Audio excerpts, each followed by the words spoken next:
Xin chào các bạn đã đến với kênh Pikachu Review Phim. Hôm nay mình sẽ mang đến cho các bạn một bộ phim kinh dị Đài Loan vừa mới ra mắt trên nền tảng Netflix với tựa đề Bloody Smart. Bộ phim có tổng cộng 10 tập với nội dung xoay quanh một ngôi trường kỳ lạ, nơi học sinh càng học giỏi thì sẽ càng gặp phải những tai ương đáng sợ. Không để các bạn đợi lâu, bắt đầu vào thôi nào. Nhân vật chính của bộ phim là một nữ sinh tên Triệu Giai Kỳ. Hôm đó đang cùng mẹ đi đến một ngôi trường đặc biệt có tên là Sùng Minh. Nơi này nằm tại một thị trấn vắng vẻ, tách biệt hoàn toàn với thế giới bên ngoài. Sau hơn một ngày dài đi đường, hai mẹ con cuối cùng đã đến nơi. Một người đàn ông là cư dân của thị trấn ra đón, yêu cầu bọn họ để lại điện thoại và các thiết bị liên lạc, không được phép mang theo. Thị trấn nhỏ nằm trên một ngọn núi và chỉ có thể đi cáp treo để đến đó. Mặc dù đường xá xa xôi, đi lại vô cùng khó khăn, thế nhưng bà Hà Cố vẫn đưa con gái đến học tại ngôi trường này, bởi vì nó được xem là ngôi trường giỏi nhất, chuyên đào tạo các học sinh thi đỗ vào những đại học danh tiếng. Trong lúc đang băng qua khu rừng, một màn sương bỗng từ đâu xuất hiện. Một cậu thanh niên che mặt bất ngờ lao ra trước mui xe, dường như đang bị một nhóm người nào đó truy đuổi. Cậu ta sau đó nhanh chóng chạy biến vào khu rừng. Mọi việc diễn ra vô cùng nhanh chóng, khiến Giai Kỳ hoang mang không hiểu chuyện gì xảy ra. Sáng hôm sau, hai mẹ con đã được đưa đến một căn hộ chung cư. Nơi này cũng sẽ là nơi ở mới của Giai Kỳ trong lúc học tập tại đây. Cô gái là một người rất yêu các loại sâu bọ, trước đó còn đỗ cả đại học vào ngành sinh học côn trùng. Thế nhưng mẹ của cô lại muốn cô theo ngành y, nên đã tự ý đăng ký cho cô đến học ngôi trường mới này nhằm mục đích thi lại. Trường Sùng Minh rất nổi tiếng, số lượng học sinh lúc nào cũng kín chỗ. Mỗi ngày có hàng chục phụ huynh đứng chờ trước cổng với hy vọng được mua lại suất cho con mình. Giai Kỳ cùng mẹ khi đang trên đường đến trường, bỗng bắt gặp một cậu học sinh tên là Trần Thư Lượng.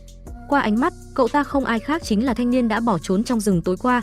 Nhìn thấy cô gái, cậu thanh niên lo lắng bản thân bị nhận ra nên bèn vội rời đi. Hai mẹ con sau đó đến phòng hiệu trưởng để làm thủ tục.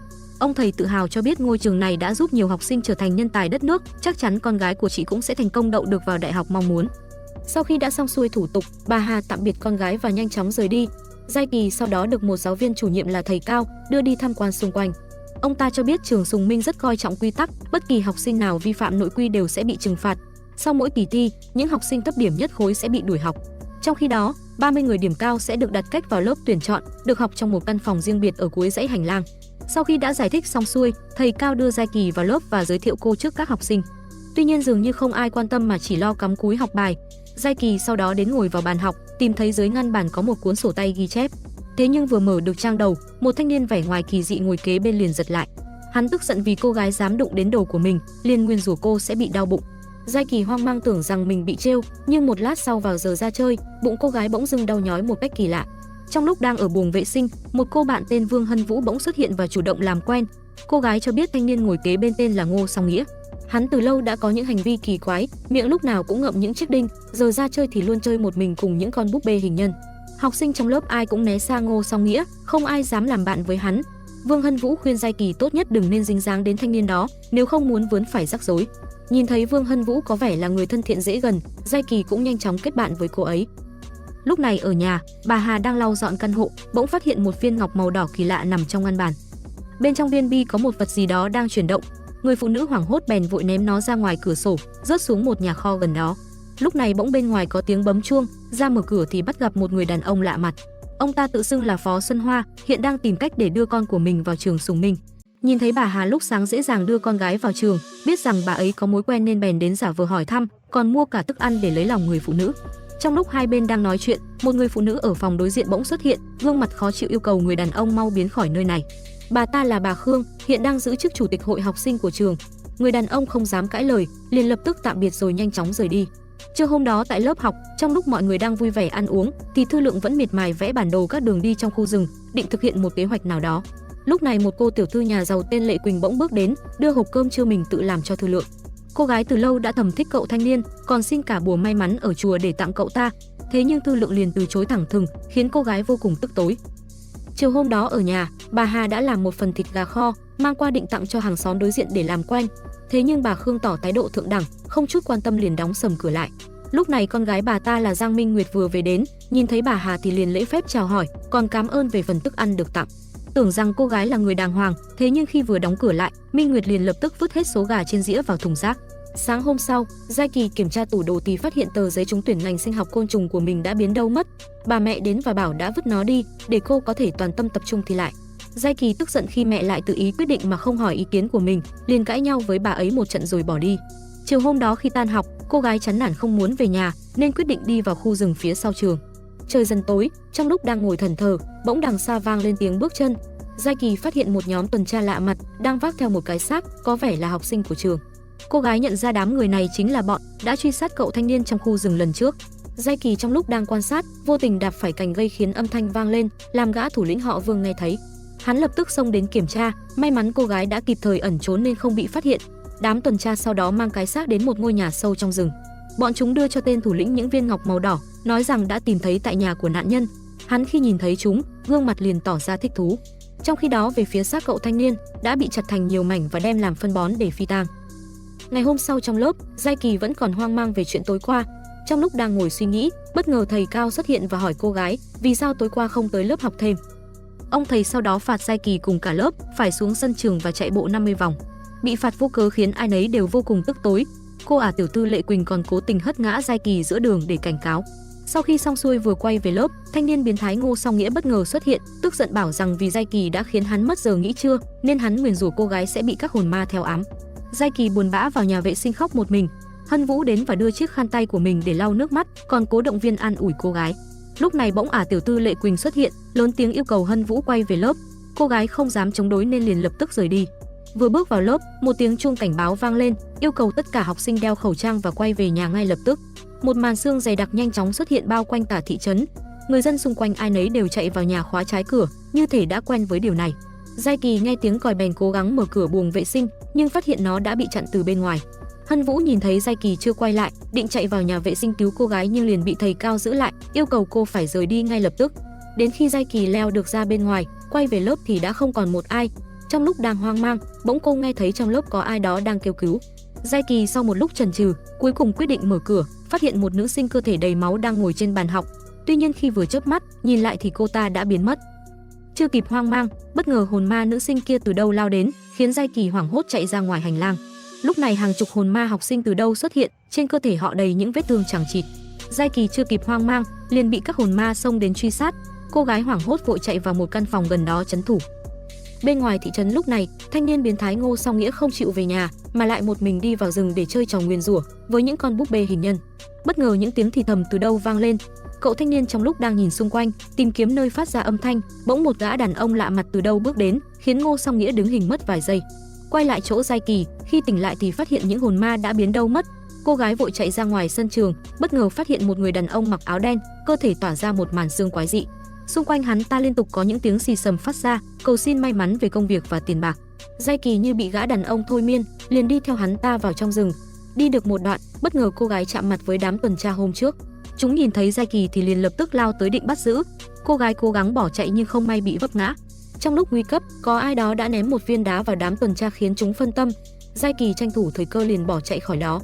Tuy nhiên mảnh khăn tay mà cô bạn thân Hân Vũ đưa cho cô gái không may đã bị rơi lại ở hiện trường. Giai Kỳ sau đó chạy về nhà, khóc lóc bảo rằng thị trấn này có gì đó kỳ quái, muốn rời khỏi nơi này ngay lập tức. Thế nhưng bà mẹ liền ngăn cản, van xin cô ở lại để tiếp tục việc học, còn cho biết rằng đã bán ngôi nhà ở quê để có tiền đóng học phí. Bà ta hứa rằng sẽ làm tất cả để cho cô có một tương lai tươi sáng hơn mình.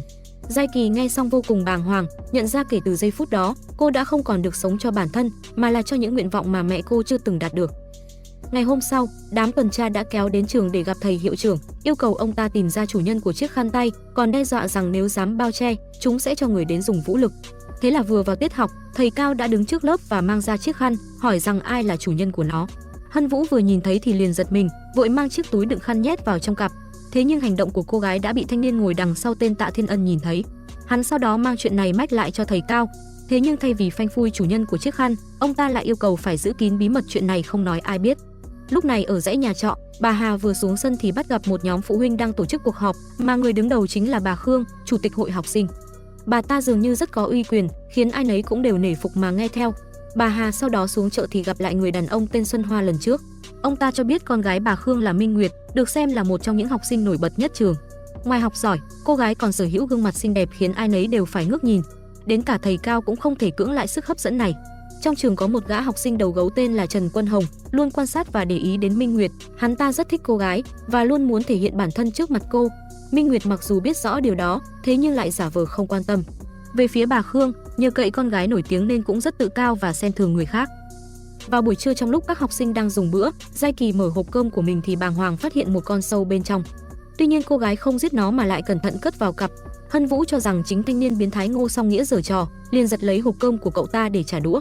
Thế nhưng khi mở ra thì tá hỏa, phát hiện bên trong là một con ếch còn sống.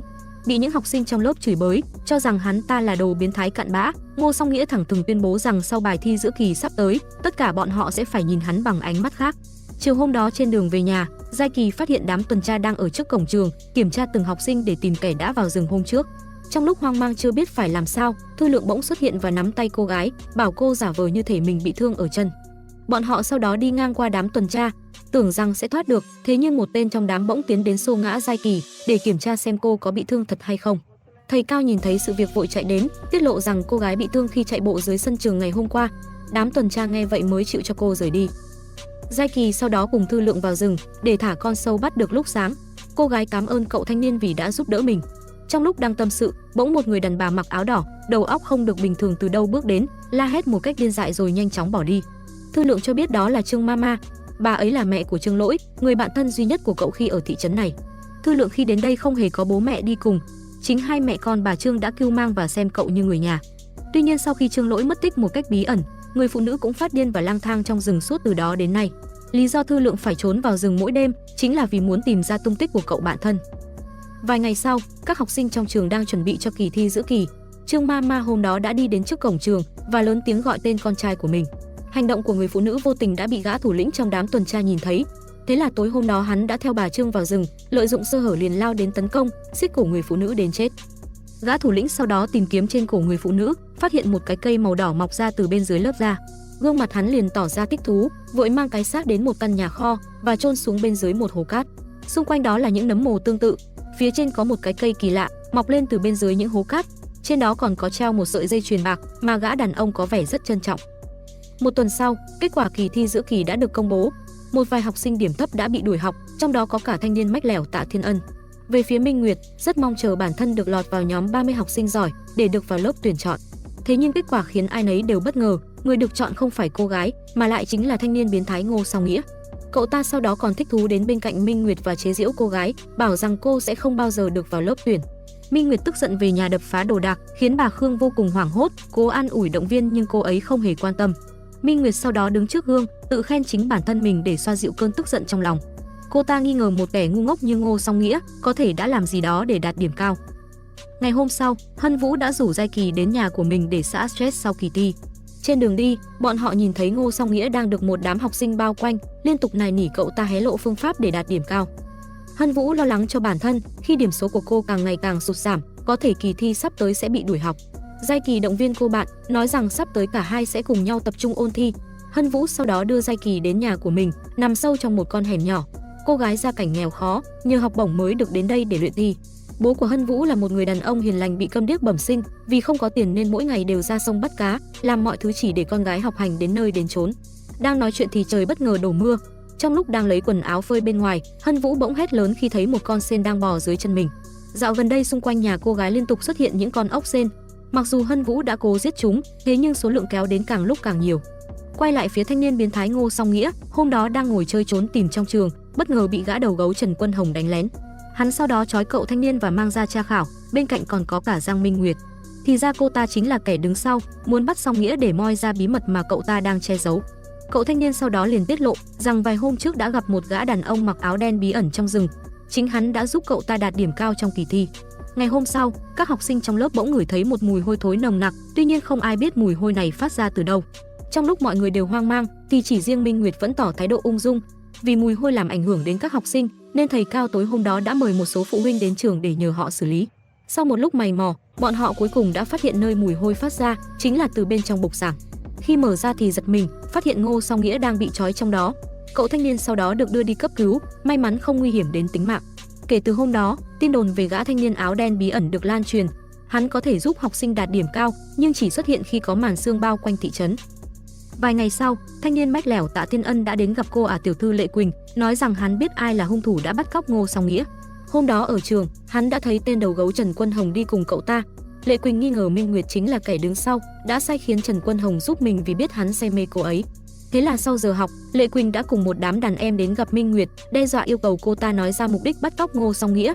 Mặc dù bị cả đám bao vây trấn áp, nhưng Minh Nguyệt vẫn vô cùng bình thản. Lệ Quỳnh tức giận định cầm bút đâm vào mắt cô nhưng bất ngờ Trần Quân Hồng từ đâu xuất hiện, lao đến đập cô ta một trận trước sự chứng kiến của rất nhiều học sinh. Hắn ta từ lâu được đồn đại có sức mạnh đáng gờm, ngay cả đám của Lệ Quỳnh cũng không phải đối thủ.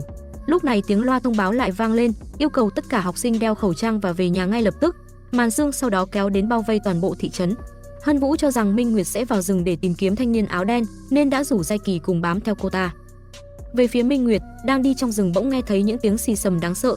Trước mặt xuất hiện những bản sao giống hệt cô gái, liên tục chửi bới bảo cô là đồ vô dụng. Minh Nguyệt hoảng hốt vội mang chiếc gương ra soi để trấn tĩnh bản thân, thì bất ngờ nhìn thấy trên đầu của mình hiện ra một gương mặt khác vô cùng quái dị. Trong lúc cô gái đang hốt hoảng, thì gã thanh niên áo đen từ đâu xuất hiện, đứng trước mặt và đưa cho cô một lọ thủy tinh. Quay lại chỗ của Hân Vũ, đang đi bỗng gặp phải ảo giác, nhìn thấy rất nhiều ốc sên đang bò trên người của mình. Giai Kỳ vội chạy đến giúp đỡ, giúp cô gái lấy lại bình tĩnh. Đúng lúc này bà Hà bất ngờ xuất hiện, tức giận đưa Giai Kỳ về nhà. Bà ta cho rằng cô quá bướng bỉnh không chịu nghe lời, đồng thời cấm cô tiếp tục qua lại với Hân Vũ. Bởi trong mắt bà ấy, cô gái này học hành kém cỏi và sẽ ảnh hưởng xấu đến con mình. Hân Vũ ở bên ngoài nghe thấy cuộc nói chuyện thì buồn bã bỏ về nhà. Ngày hôm sau, Minh Nguyệt đến trường với gương mặt rạng rỡ khác hẳn thường ngày. Trong khi đó, thanh niên đầu gấu Trần Quân Hồng cùng một số học sinh khác đã bị phạt vì dám cả gan vào rừng, dù do nhà trường nghiêm cấm. Minh Nguyệt đi ngang qua chỗ hắn ta mà chẳng buồn nhìn lấy một cái. Không ai biết rằng cô gái là người duy nhất gặp được gã áo đen ngày hôm đó, và lọ thủy tinh mà hắn đưa cho cô, bên trong chứa rất nhiều viên ngọc màu đỏ. Quay lại chỗ nhà kho nơi bà Hà ném viên ngọc vài ngày trước, đã có một con chó vô tình đi ngang qua, nhìn thấy thì liền ngoạm vào miệng ăn ngấu nghiến. Vài ngày sau, xác của nó được tìm thấy trong rừng, với một nhành cây màu đỏ mọc ra từ trong cơ thể. Ở tập trước, Minh Nguyệt sau khi gặp được gã đàn ông áo đen trong rừng và được hắn tặng cho một lọ thủy tinh chứa đầy huyết quả. Kể từ hôm đó, cô gái như trở thành một con người khác, không những học giỏi mà còn xinh đẹp hơn bội phần, được rất nhiều nam sinh trong lớp say mê. Tuy nhiên không ai biết rằng, sau giờ học, cơ thể Minh Nguyệt bắt đầu thay đổi, da dẻ trở nên đỏ ửng một cách kỳ lạ. Trong miệng cô gái còn xuất hiện một con mắt vô cùng đáng sợ. Mỗi lần như thế, Minh Nguyệt đều phải ăn một viên huyết quả để cơ thể trở lại bình thường. Tưởng rằng bí mật này sẽ chỉ riêng mình biết, thế nhưng cô gái không ngờ rằng Lệ Quỳnh ngày hôm đó cũng có mặt trong rừng và đã chứng kiến toàn bộ sự việc. Biết rằng huyết quả chính là thứ thuốc thần kỳ, giúp bất kỳ ai ăn vào sẽ trở nên thông minh hơn, Lệ Quỳnh đã đến nói chuyện riêng với Hân Vũ, muốn lên kế hoạch với cô gái để cướp lấy lọ huyết quả của Minh Nguyệt. Thế là ngày hôm sau, trong lúc cả lớp đang chạy bộ dưới sân, Hân Vũ giả vờ té ngã và được Lệ Quỳnh đưa lên lớp để băng bó vết thương. Cả hai lợi dụng thời cơ bèn lục tìm trong ngăn bàn của Minh Nguyệt, tuy nhiên hoàn toàn không tìm thấy viên huyết quả nào. Hân Vũ trong lúc lục lọi còn vô tình làm vỡ tấm gương yêu thích của Minh Nguyệt. Cô ta sau đó vào lớp, phát hiện tấm gương bị vỡ, trong khi bàn tay của Hân Vũ thì có một vết máu. Nhận ra cô gái chính là thủ phạm, Minh Nguyệt nổi giận bảo rằng chuyện này nhất định chưa xong. Cô ta sau đó dán hình Hân Vũ với gương mặt bị chế giễu khắp thị trấn nhằm mục đích trả thù. Bố cô gái phát hiện hình ảnh xấu xí của con mình thì liền chạy đến gỡ xuống, nhưng bất ngờ liền bị Minh Nguyệt cùng đám thuộc hạ chặn đường. Cô ta nhờ sắc đẹp đã sai khiến được một đám thanh niên hầu hạ cho mình. Chúng lao đến đánh người đàn ông một trận, đến khi Hân Vũ chạy đến can ngăn mới chịu dừng tay. Ngày hôm sau, Giai Kỳ khi biết tin đã vội đến hỏi thăm, tuy nhiên Hân Vũ sau khi biết mẹ cô gái không thích mình, đã không còn muốn làm bạn với cô nữa. Vừa bước vào lớp, nhìn thấy phần cơm trưa của mình đã bị vứt xuống sàn, bàn học thì vẽ đầy những hình ảnh bôi bác. Hân Vũ cảm thấy quá sức chịu đựng, liền một mạch chạy đến nhà vệ sinh để gặp Minh Nguyệt và dùng một xô keo dán tường đổ lên đầu cô để trả thù. Sau sự việc, cô gái bị hiệu trưởng kiểm điểm và bị trừ 50 điểm trong bài thi học kỳ sắp tới. Trong khi đó, Giang Minh Nguyệt sau khi ăn trọn một xô keo dán tường, gương mặt cùng tóc tai đã bị biến dạng trông vô cùng xấu xí. Cô ta tức giận quyết định sẽ ăn thua đủ chuyến này. Bố của Hân Vũ khi biết chuyện con gái làm ở trường, vô cùng hốt hoảng bèn cắt hết mớ rau củ trồng trước sân, mang đến nhà bà Khương để thay lời xin lỗi. Tuy nhiên bà ta tỏ ra thái độ khinh bỉ, nói rằng chuyện này sẽ không đơn giản dừng lại ở đây, rồi lập tức đóng sầm cửa. Tối hôm đó bà Khương đã đến gặp bà Hà, muốn bà ấy cùng mình đi ra con suối gần thị trấn. Nơi này chính là địa điểm mà bố của Hân Vũ thường câu cá. Bà Khương vì thế đã mua vài bịch thuốc diệt chuột, muốn đổ xuống sông để khiến nó bị ô nhiễm. Bà Hà mặc dù không muốn nhúng tay vào chuyện này, thế nhưng vì chiếc ghế trong hội phụ huynh nên đành phải chiều lòng người phụ nữ. Về phía Minh Nguyệt, ngày hôm sau vẫn tiếp tục ăn thêm huyết quả, cắt ngắn bộ tóc và tự tin đến trường. Trong giờ kiểm tra, cô gái vô cùng thích thú khi bản thân có thể giải đống bài tập một cách dễ dàng. Tuy nhiên giữa chừng, gương mặt của Minh Nguyệt bỗng dưng chảy máu. Cô gái hốt hoảng vội chạy vào nhà vệ sinh định dùng thêm huyết quả, bất chợt một gương mặt đáng sợ hiện ra ngay bên má, khiến Minh Nguyệt kinh hãi hét lớn. Lúc này Lệ Quỳnh cùng Hân Vũ bất ngờ xuất hiện, nhìn thấy lọ huyết quả trên tay Minh Nguyệt thì liền lao đến định giật lấy. Cả hai giằng co trong khi Hân Vũ chỉ dám đứng nhìn đằng xa. Bên dưới sân trường, học sinh đang ra về thì nghe thấy một tiếng động lớn. Nhìn lại thì kinh hoàng khi thấy Minh Nguyệt đang nằm ngay giữa sân. Cô gái bị rơi từ tầng 3 nhà vệ sinh, chết ngay lập tức. Thư lượng đến gần kiểm tra, phát hiện một cái cây mọc ra từ cổ cô gái. Trần Quân Hồng khi biết tin vội chạy đến, ôm lấy xác của Minh Nguyệt mà khóc nức nở như một đứa trẻ. Mẹ của cô gái sau đó cũng có mặt ở hiện trường để nhận xác con. Bà Hà nhìn thấy cảnh tượng vô cùng đau lòng, chỉ biết cố gắng động viên an ủi người phụ nữ. Vụ việc sau đó đã đến tai cảnh sát. Tuy nhiên nhà trường vì không muốn mất danh tiếng, đã cùng với đám tuần tra chi một số tiền lớn để bịt kín chuyện này, biến cái chết của Minh Nguyệt trở thành một vụ tự sát vì áp lực thi cử. Ngày hôm sau, Thư Lượng đã một mình lẻn vào hiện trường nơi xảy ra vụ án mạng, phát hiện dưới sàn nhà có một tấm bùa may mắn, chính là thứ mà Lệ Quỳnh lần trước đã định tặng cho cậu. Nghi ngờ cô gái có liên quan, Thư Lượng liền đến gặp để tra hỏi. Lệ Quỳnh lúc này mới khóc lóc kể rõ sự thật. Vào lúc cả hai đang xô xát với nhau tối qua, bất ngờ Trần Quân Hồng từ bên ngoài xông vào. Hắn nhìn thấy Lệ Quỳnh thì liền xông đến đập cô gái một trận như tử. Minh Nguyệt lúc đó bỗng lao đến chỗ gã thanh niên, liên tục tát vào mặt và trách hắn là kẻ vô dụng, giống như cha mẹ của hắn. Trần Quân Hồng nghe những lời này không giữ được bình tĩnh, liền xông đến bóp cổ Minh Nguyệt và đẩy vào cửa kính, vô tình khiến nó vỡ tan làm cô gái rơi xuống bên dưới. Về phía Hân Vũ trong lúc không ai để ý, đã lén trộm lấy lọ huyết quả rồi rời khỏi đó. Quay lại thực tại, Giai Kỳ đã đến gặp Hân Vũ, muốn hỏi cô gái về vụ án mạng tối qua. Thế nhưng Hân Vũ liền bỏ đi không muốn nhắc đến, còn bảo rằng tất cả những gì cô cần lúc này chỉ là học thật giỏi để đậu vào trường đại học mơ ước. Quay lại phía trường Sùng Minh, hiệu trưởng hôm đó đã triệu tập phụ huynh của các học sinh bị điểm kém, nhằm thông báo việc con của họ đã bị đuổi học. Trong số những người được triệu tập, có cả thanh niên mách lẻo Tạ Thiên Ân. Mẹ của hắn cố gắng dùng tiền để xin cho con mình được ở lại, thế nhưng liền bị hiệu trưởng quát và đuổi khỏi đó. Nhìn bên ngoài, ai cũng nghĩ ông ta là một người liêm chính, thế nhưng đằng sau lại là một con người hoàn toàn khác. Ngôi trường Sùng Minh nhiều năm qua đã có một ký kết bí mật với gã trưởng làng. Đó là vào mỗi học kỳ, bọn họ sẽ giao nộp một học sinh điểm thấp cho hắn ta để làm vật hiến tế. Những đối tượng bị đuổi học, gia cảnh nghèo khó và không nhiều mối quan hệ bên ngoài, thường sẽ là mục tiêu được chọn. Trong số những học sinh bị đuổi học hôm đó, có một cô gái tên là Mẫn Mẫn.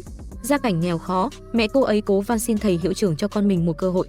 Gã đàn ông bên ngoài giả vờ đồng ý, nhưng thực chất đã quyết định chọn hai người này làm vật hiến tế cho trưởng làng, còn đưa cho họ tờ giấy địa chỉ, bảo đến đó để làm thủ tục. Ông hiệu trưởng không biết rằng cuộc nói chuyện này đã bị mẹ của Tạ Thiên Ân đứng bên ngoài nghe được. Nghĩ rằng đây là cơ hội, bà ta liền đuổi theo hai mẹ con Mẫn Mẫn với ý định mua lại suất học cho con mình. Sau khi chi một số tiền lớn, bọn họ đã thành công có được tờ giấy của thầy hiệu trưởng, liền đi đến địa chỉ mà ông ta ghi trên đó.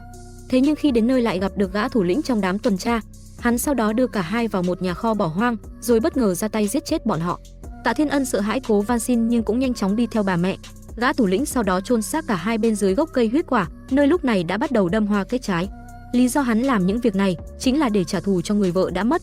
Vợ của hắn trước đây từng bị trưởng làng đưa đi xử tử, với lý do bị cáo buộc đã ăn huyết quả, mặc cho cô gái khẳng định mình không có. Ở thị trấn này, huyết quả từ lâu là loại cây bị cấm và chỉ có trưởng làng là được phép đụng đến nó. Tên thủ lĩnh kể từ ngày hôm đó đã vô cùng căm phẫn trưởng làng. Mặc dù làm tay sai của ông ta, nhưng trong thâm tâm hắn đã nung nấu một kế hoạch trả thù vô cùng tàn bạo. Quay lại phía Hân Vũ, những ngày sau đó, năng lực học tập đã có tiến triển rõ rệt, được thầy cao hết lời khen ngợi. Tuy nhiên không ai biết rằng cô gái đã dùng những viên huyết quả để có được thành tích này. Đổi lại cho việc đó, sức khỏe của Hân Vũ suy giảm một cách nhanh chóng, cơ thể lúc nào cũng cảm thấy buồn nôn kỳ lạ. Xung quanh ngôi nhà nơi hai bố con ở lúc này, những con ốc sên cũng bắt đầu xuất hiện mỗi lúc một nhiều. Về phía thanh niên côn đồ Trần Quân Hồng, sau cái chết của Minh Nguyệt đã vô cùng suy sụp, suốt ngày ngồi một mình trong phòng không chịu đi học. Hắn sau đó quyết định sẽ trả thù với những kẻ đã khiến cô gái phải bỏ mạng. Người đầu tiên Trần Quân Hồng nhắm đến chính là Hân Vũ. Vừa nhìn thấy cô gái đi học về thì liền lập tức đuổi theo. Hân Vũ cố gắng bỏ chạy nhưng nhanh chóng đã bị tóm được. Trong lúc nguy cấp, ông bố đã chạy đến can ngăn, nhưng cũng không phải đối thủ của gã thanh niên, liền nhanh chóng bị hạ gục. Hân Vũ vô cùng hoảng hốt khi thấy miệng ông bố bắt đầu sủi bọt mép, như thể đã ăn phải thứ gì đó có độc. Cô gái nhanh chóng đưa ông ấy đến bệnh viện cấp cứu trong tình trạng nguy kịch. Vài ngày sau, kết quả kỳ thi học kỳ đã được công bố và Hân Vũ là người duy nhất trong lớp được lọt vào top 30. Trong khi đó, cô ả tiểu thư Lệ Quỳnh đã bị đuổi học vì điểm kém. Giai Kỳ vô cùng bất ngờ bèn chúc mừng cho Hân Vũ, nhưng cô gái lúc này không có chút tâm trạng nào. Bỗng dưng tiếng còi quen thuộc lại vang lên, thông báo tất cả học sinh phải đeo khẩu trang và về nhà ngay lập tức. Biết rằng màn sương bí ẩn lại xuất hiện, Hân Vũ ngay lập tức liền chạy vào rừng, định tìm thanh niên áo đen để xin thêm huyết quả. Thế nhưng kế hoạch này đã bị Trần Quân Hồng biết được và phục kích sẵn. Hân Vũ sau đó đến chỗ bờ hồ thì nhìn thấy thanh niên áo đen lần trước, bèn chạy đến xin hắn đưa thêm cho mình một lọ huyết quả. Bất ngờ vừa lúc đó Trần Quân Hồng bỗng xuất hiện, lao đến xé rách khẩu trang của cô gái. Hân Vũ bỗng dưng cảm thấy buồn nôn, không chịu được liền nôn trong miệng ra một con ốc sên to tướng. Gã thanh niên nhìn cảnh tượng vô cùng bất ngờ xen lẫn thích thú, liền kéo mạnh con ốc sên bay khỏi miệng Hân Vũ, khiến cô gái ngay lập tức tắt thở. Trong lúc đó ở chỗ Tư Lượng, tranh thủ thời gian đã một mình đi vào rừng để tìm kiếm cậu bạn thân mất tích. Giữa đường bất ngờ nhìn thấy một đám cháy lớn ngay trước mặt. Gã thủ lĩnh của đám tuần tra xuất hiện, nói lời cảm ơn Thư Lượng vì lần trước đã giúp hắn, còn bảo cậu tốt nhất đừng nên tìm kiếm người bạn thân của mình thêm làm gì nữa. nghĩ rằng Trương Lỗi đã bị đám người này sát hại, Thư Lượng đau buồn về nhà khóc nức nở. Bất ngờ vừa lúc đó, giọng của Trương Lỗi đang kêu cứu bỗng vang lên ngay bên tai. Thư Lượng tưởng rằng mình nghe nhầm vội chạy đến cửa sổ, thì đập vào mắt là một cảnh tượng rùng rợn. Cái đầu của Trương Lỗi xuất hiện với hình dạng khổng lồ vô cùng quái dị, hỏi rằng chẳng phải đã đứa sẽ bỏ trốn cùng nhau hay sao. Thư Lượng vô cùng sợ hãi chỉ biết bịt tai nhắm mắt, đến khi nhìn lại thì cái đầu kia đã biến mất không chút dấu vết. Một lát sau sương mù cũng tan hết, Thư Lượng vừa xuống đường thì thấy thầy Cao đang hốt hoảng chạy đến chỗ bờ hồ.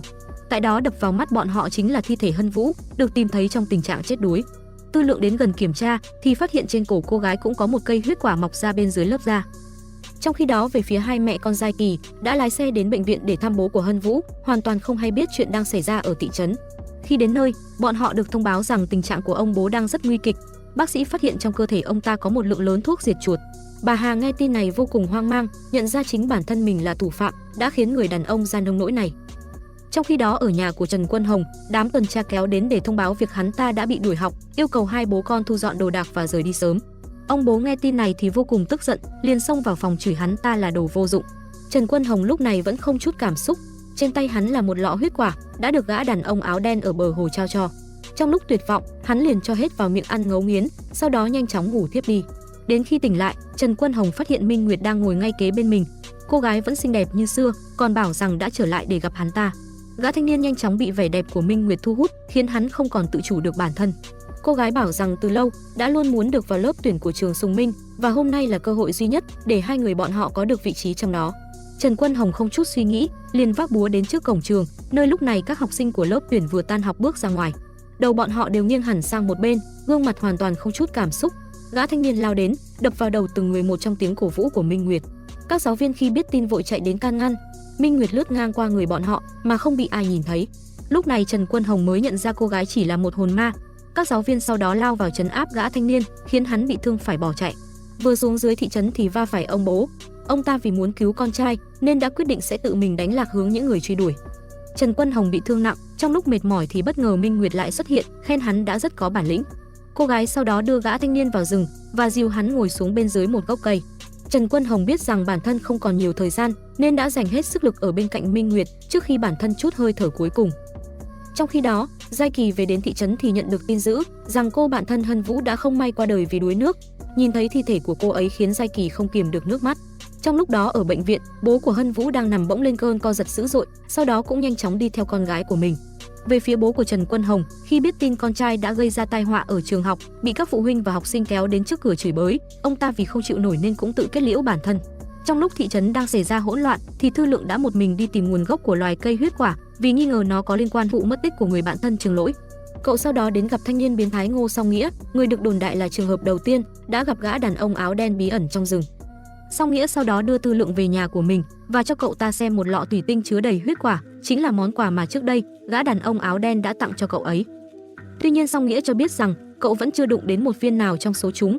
Tối đó đám người tuần tra trong lúc canh gác trong rừng bỗng phát hiện ra xác của Trần Quân Hồng. Gã thủ lĩnh liền yêu cầu đám thuộc hạ mang cái xác về chỗ nhà kho để làm phân bón. Tại đây hắn cho cả đám xem thành quả của mình, chính là những cây huyết quả mà hắn đã cất công trồng trọt bấy lâu. Đám thuộc hạ vô cùng bất ngờ khi thấy những cây huyết quả, vì loại cây này vô cùng hiếm và không thể trồng một cách bình thường. Gã thủ lĩnh cho biết từ giờ hắn sẽ là người đứng đầu thị trấn thay thế cho trưởng làng hiện hại, đồng thời hứa rằng chỉ cần đám thuộc hạ đi theo mình, mỗi người đều sẽ được chia cho vài cây huyết quả. Tối đó trong lúc Thư Lượng đang ở cùng với Song Nghĩa thì Giai Kỳ bất ngờ đến đập cửa. Cô gái muốn biết lý do vì sao cô bạn thân Hân Vũ lại chết đuối và nó có liên quan gì đến những chuyện kỳ lạ đang xảy ra ở thị trấn này. Thư Lượng không còn cách nào đành phải kể cô gái về loài cây huyết quả, loài cây có tác dụng tăng cường trí não một cách thần kỳ. Vài tháng trước, khi Thư Lượng vẫn còn ở nhà của hai mẹ con Trương Lỗi, vào một hôm bà mẹ trở về, mang theo một vài chiếc lá từ cây huyết quả, bảo hai đứa hãy mau ăn hết chúng. Thư Lượng định bỏ vào miệng nhưng liền bị Trương Lỗi ngăn lại. Trương Mama tiết lộ rằng trước đây bà cũng từng là học sinh của trường Sùng Minh và nhờ ăn loại cây này đã giúp bà ấy đậu được vào đại học mơ ước. Nói xong người phụ nữ liền lấy hết đống lá cây cho vào miệng ăn ngấu nghiến. Những ngày sau đó, Trương Mama trở nên điên dại không còn tự chủ được bản thân, lúc nào cũng đòi ăn lá cây huyết quả. Trên cổ bà ấy còn mọc ra một mầm cây đáng sợ. Nhận thấy thứ này có thể gây ra ảo giác và vô cùng nguy hiểm, Trương Lỗi quyết định sẽ thiêu hủy hết chúng. Tối đó cậu cùng Thư Lượng lén đi vào rừng, phát hiện một khu đất trồng rất nhiều cây huyết quả. Cả hai nhanh tay liền châm lửa, nhưng không may lại bị đám thuộc hạ của trưởng làng phát hiện. Trong lúc nguy cấp, Trương Lỗi quyết định ở lại cản đường cho Thư Lượng trốn thoát. Kể từ ngày hôm đó cậu thanh niên đã mất tích không dấu vết. Thư Lượng vì thế mỗi tối đều âm thầm vào rừng để tìm kiếm tung tích của cậu bạn thân. Giai Kỳ bỗng nhớ ra vài tuần trước đã từng nhìn thấy đám thuộc hạ vác theo một cái xác bên trong khu rừng. Tuy nhiên vì trời quá tối nên cô không thể nhìn rõ gương mặt của nạn nhân. Tư Lượng nghi ngờ Trường Sùng Minh có liên quan nên quyết định sẽ đến đó để tìm kiếm bằng chứng. Thế là ngày hôm sau khi vừa tan học, cả ba nhanh chóng chạy đến phòng thầy hiệu trưởng. Bọn họ nhờ Ngô Song Nghĩa đứng bên ngoài canh gác, trong khi hai người còn lại đi vào trong kiểm tra. Sau một lúc mày mò, Giai Kỳ phát hiện ra một bảng danh sách ghi tên những học sinh đã bị đuổi học trước đây. Trong đó có những cái tên được ghi chú là đủ tiêu chuẩn. Trong lúc còn đang hoang mang không hiểu thứ này có nghĩa gì, bất ngờ bên ngoài, ông thầy hiệu trưởng từ đâu tiến đến. Song Nghĩa giả vờ nói năng điên loạn một mình để đánh lạc hướng, may mắn không bị ông ta phát hiện.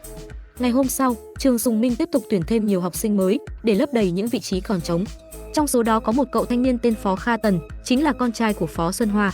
Cậu ta là một người vô cùng chăm học, vừa vào lớp đã được ngồi ngay bàn đầu tiên, chính là vị trí của Minh Nguyệt trước đây. Trong khi đó về phía gã trưởng làng, cảm thấy khó hiểu khi vật hiến tế được Trường Sùng Minh gửi đến lại biến mất một cách bí ẩn. Tên thủ lĩnh vẫn giả vờ không biết gì, bảo rằng đã cho người đi tìm kiếm khắp nơi nhưng vẫn không có chút dấu vết nào. Gã trưởng làng không hề biết rằng chính tay thuộc hạ của mình lại đang âm mưu tạo phản. Khu vườn huyết quả của hắn lúc này đã nở rộ và kế hoạch cũng sắp sửa được tiến hành. Gã thủ lĩnh sau đó hái những quả đã chín, đâm nhuyễn chúng ra và trộn chung với phần lá cây. Lúc này Phó Xuân Hoa bất ngờ xuất hiện. Thì ra vào hôm hai mẹ con Tạ Thiên Ân bị sát hại, chính ông ta cũng có mặt ở hiện trường và chứng kiến tất cả. Thế nhưng khi định bỏ chạy thì không may bị gã thủ lĩnh phát hiện. Tuy nhiên hắn không giết người đàn ông mà muốn ông ta trở thành tay sai cho mình để kết nối với đám phụ huynh ở trường. Quay lại thực tại, tên thủ lĩnh đưa cho Phó Xuân Hoa một túi chứa đầy lá cây huyết quả, yêu cầu hắn phân phát cho từng phụ huynh để họ mang nấu cho con của mình ăn. Phó Xuân Hoa sau đó đến nhà bà Hà và đưa một mớ lá cây, bảo rằng thứ này sẽ giúp Giai Kỳ đạt điểm cao. Người phụ nữ tưởng thật nên trong bữa tối hôm đó đã bỏ một ít lá cây vào nấu chung với phần canh hầm. Về phía Phó Xuân Hoa, không hề nghi ngờ công dụng của loại cây thần kỳ này nên cũng cho vào phần cơm của con trai mình và bắt cậu ấy ăn. Trong khi đó ở trường học, bố của Tạ Thiên Ân đã đến làm loạn trước cổng vì vợ và con trai của ông đã không về nhà được một tuần. Tên trưởng làng cùng đám thuộc hạ sau đó phải có mặt để dàn xếp. Người đàn ông bảo rằng mình quen với cảnh sát khu vực và sẽ cho điều tra rõ ràng tất cả mọi chuyện. Nhận thấy bí mật có nguy cơ bị lộ tẩy, gã trưởng làng đã yêu cầu đám thuộc hạ đưa người đàn ông đi xử lý. Chúng sau đó đưa ông ta đến chỗ nhà kho. Khi biết xác của vợ và con trai đang nằm dưới những nấm mồ, người đàn ông khóc lóc vội chạy đến cố đào lên. Ông ta sau đó tìm thấy Tạ Thiên Ân, cơ thể lúc này chỉ còn da bọc xương do toàn bộ dưỡng chất đã bị cái cây hấp thụ. Tuy nhiên điều kỳ lạ là cậu ta vẫn còn sống. Người đàn ông cố cứu con trai nhưng lại vô tình làm đứt phần rễ nối giữa cậu ta với cái cây, khiến máu túa ra dữ dội. Gã thủ lĩnh không để ông ấy kịp hoảng hốt, liền lao đến cầm xẻng đập liên tiếp vào đầu khiến người đàn ông chết ngay tại chỗ. Ngày hôm sau ở lớp, thầy Cao cho biết Thư Lượng dạo gần đây học hành bết bát, yêu cầu cậu nên tập trung cho bài kiểm tra sắp tới, nếu không chắc chắn sẽ bị đuổi học. Lo lắng cậu thanh niên không có người thân bên cạnh chăm sóc, thầy Cao sau đó còn mời Tư Lượng về nhà để nấu bữa tối cho cậu. Thư Lượng tranh thủ thời cơ liền kể cho ông thầy biết về loài cây huyết quả, những cái chết của học sinh trong trường đều bắt nguồn từ nó. Cậu sau đó còn mang ra tờ danh sách tìm thấy ở phòng hiệu trưởng, bảo rằng đã điều tra những học sinh được đánh dấu trong đó và phát hiện rằng tất cả bọn họ đều đã mất tích không liên lạc được. Thư Lượng nghi ngờ hiệu trưởng có liên quan, nhưng thầy Cao không tin vì đã dạy học ở đây được 5 năm và không thấy điều gì bất thường với các học sinh của mình. Vì không thể nhờ cậy được ai, tối đó Thư Lượng quyết định cùng Song Nghĩa tự đi điều tra. Họ theo dõi gia đình một học sinh vừa bị đuổi học, phát hiện bọn họ được đám tuần tra dẫn vào một căn nhà kho khả nghi, bên ngoài có rất nhiều lính canh. Trong lúc đang theo dõi, Song Nghĩa vô tình gây ra tiếng động khiến đám tuần tra phát hiện liền đuổi theo. Thư Lượng lo cậu bạn sẽ bị tóm, bèn để cậu ta trốn vào một góc, còn mình thì chạy hướng khác để thu hút sự chú ý. Sau một lúc bị truy đuổi, cậu không còn cách nào phải chui vào nhà thầy Cao ẩn trốn. Đám tuần tra nhanh chóng liền đuổi đến, chúng xông vào bên trong tìm kiếm một cách thô bạo không hề nề nang. Tuy nhiên Thư Lượng may mắn đã trốn bên trong một ngăn chứa đồ bí mật nên không bị phát hiện. Lúc này tại nhà Giai Kỳ, đang nằm trên giường bỗng nghe một tiếng động lạ. Cô gái nhìn ra cửa sổ thì bàng hoàng khi thấy Hân Vũ xuất hiện dưới dạng một con ốc sên, cơ thể nhấp nháp trông vô cùng đáng sợ. Giai Kỳ tưởng rằng mình nhìn nhầm, vừa chớp mắt quay lại thì thực thể kia đã biến mất không dấu vết. Ngày hôm sau ở trường, Thư Lượng kể lại những chuyện đã xảy ra tối qua, nghi ngờ bên trong nhà kho kia chắc hẳn đang che giấu một bí mật nào đó. Khi đang ăn trưa, Ngô Song Nghĩa ngửi thấy hộp cơm của Giai Kỳ có một mùi thơm rất hấp dẫn, giống như mùi của những học sinh trong lớp chuyên. Cậu ta sau đó giật lấy ăn ngấu nghiến một cách không kiểm soát. Giai Kỳ nghi ngờ mẹ của mình đã bỏ gì đó vào thức ăn, bèn lập tức bỏ về giữa giờ học. Ông bảo vệ cố giữ lại thì liền bị Song Nghĩa cắn mạnh vào vai. Giai Kỳ tranh thủ thời cơ liền mở cổng bỏ chạy. Về phía Tư Lượng không may mắn, đã bị các thầy cô trong trường bắt giữ. Giai Kỳ sau đó chạy về nhà, lục tìm khắp các ngăn tủ trong bếp thì phát hiện một nhúm lá của cây huyết quả.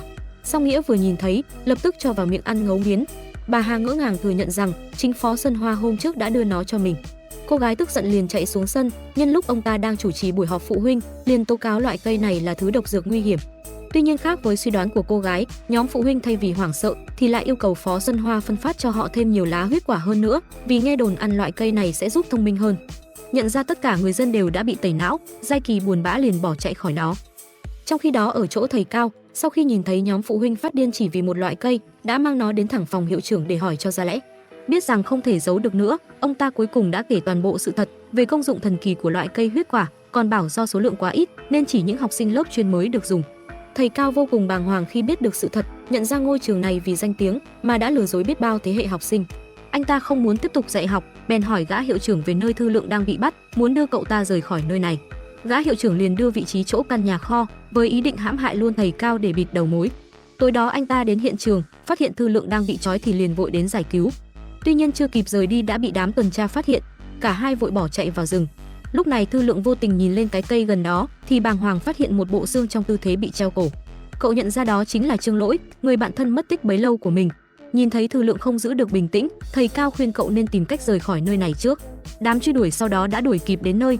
Thầy Cao ở lại cản đường cho Thư Lượng chạy trốn, không quên nhắn nhủ cậu nhất định phải đưa sự thật ra ánh sáng. Gã thủ lĩnh không chút suy nghĩ liền lao đến, giết chết ông thầy ngay tại chỗ. Thư Lượng vô cùng đau buồn nhưng chẳng thể làm gì được.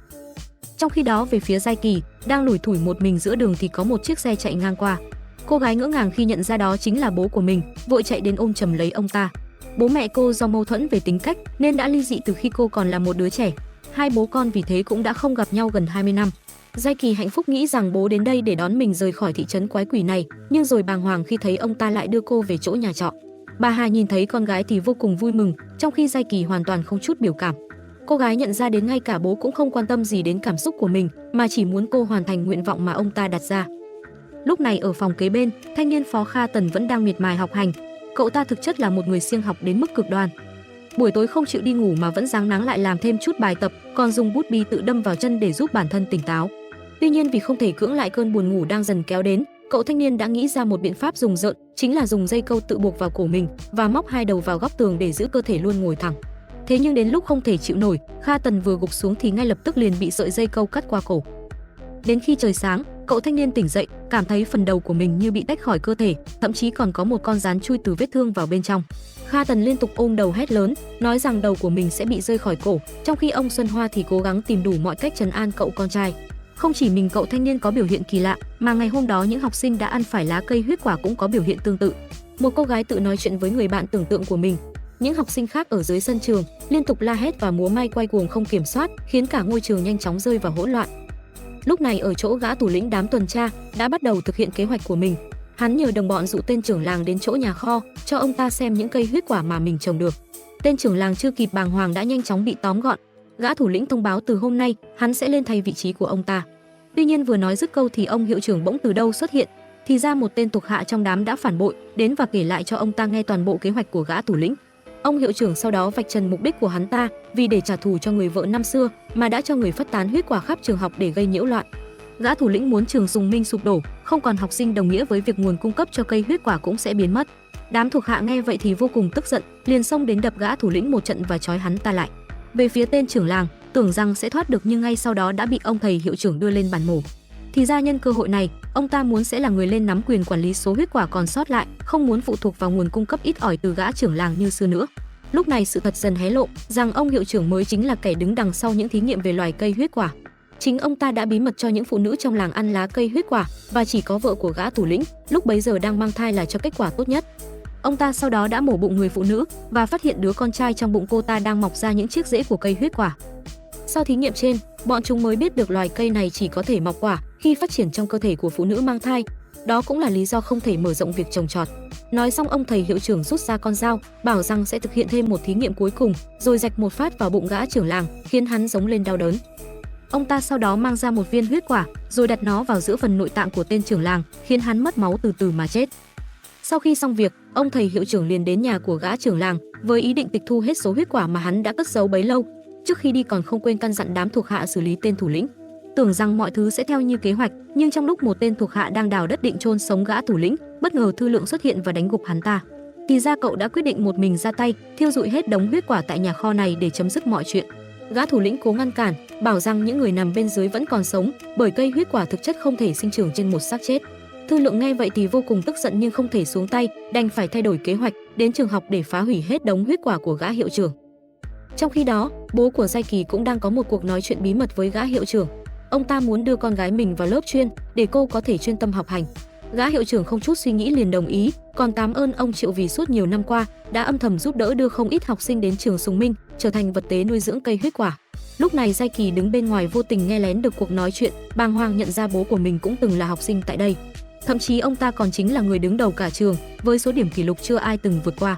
Biết rằng chính ông ấy là người đã tiếp tay cho mọi bi kịch, Giai Kỳ tức giận liền xông thẳng vào phòng để hỏi cho ra lẽ. Cô gái cho rằng chính ông ta đã khiến hai cha con Hân Vũ phải chết oan ức. Tuy nhiên người đàn ông thản nhiên bảo rằng những người nghèo khổ đó suốt cả đời chỉ ở dưới đáy xã hội, cái chết đối với họ chính là sự giải thoát. Giai Kỳ nghe những lời này vô cùng bàng hoàng, không ngờ bố của mình lại là một kẻ máu lạnh như vậy. Cô gái cố gắng bỏ chạy nhưng liền bị ông ta giữ lại, mang nhốt vào lớp chuyên và bảo từ bây giờ tất cả những gì cô cần làm chỉ là học thật tốt mà thôi. Lúc này sự thật dần hé lộ rằng lớp chuyên thực chất chỉ là một căn phòng cách âm chật hẹp. Các học sinh khi ngồi học đầu phải nghiêng sang một bên để vừa vặn với kích cỡ căn phòng, dẫn đến thói quen nghiêng đầu của bọn họ. Sau khi xong việc, ông Triệu dẫn vài tên thuộc hạ về tới nhà. Bà Hà liền đến hỏi con gái của họ đang ở đâu.